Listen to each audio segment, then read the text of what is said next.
Ariel Helwani in Los Angeles alongside Jon Jones following today's UFC 232 press conference. Jon, you have had at times a contentious relationship with the UFC, yet they just moved an entire event on 6 days' notice for you. Were you shocked when you found out that they were doing that?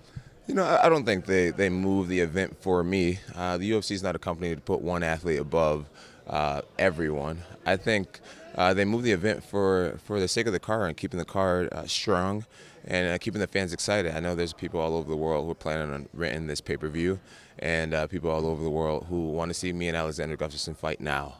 We're both in great shape right now, and with the UFC, one thing I've learned is that the wheels are always going to keep turning. They're always going to find a way to make it happen, and it would have been really devastating and tragic to cancel the event. So thank God they didn't. They found a way.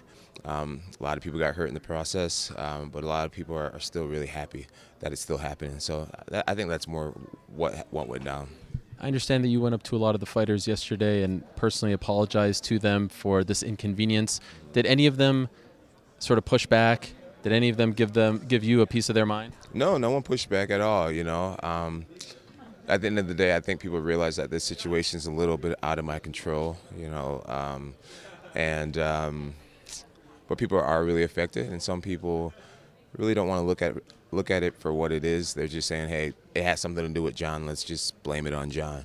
But a lot of guys knows that it's out of my control, and they forgave me for just the whole thing.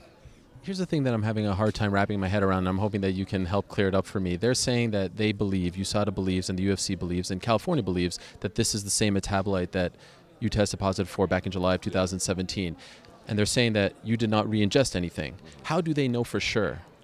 Did you explain that to them? Did they make you do further testing? How do they know that for a fact? Well, I think the science proves that there was no added, what are you calling it, readjustment? Re-ingestion. Re-ingestion, yeah, I'm sorry, I cannot speak today. If you look at the drug testing, they're finding M3 metabolite, which is a long-term metabolite. What I've heard recently is that this metabolite can live in you for up to 7 years. And the science on this is still fairly weak. I mean, right now, a lot of people are learning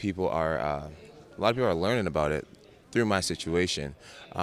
So I guess MT is a long-term metabolite, and through all the random drug tests that I've taken, there's never been any short-term metabolites found, any mid-term metabolites found, where if you would surprise me with a random drug test and you find short-term metabolites, that would be evidence of readjustment. If you were to find medium-range metabolites, that would be evidence that I took it again. But they're only finding long-term, and like I said, this long-term metabolite, what I'm hearing, can live in you for up to 7 years. So that's I think that's the main piece of evidence that supports the fact that I didn't do it again.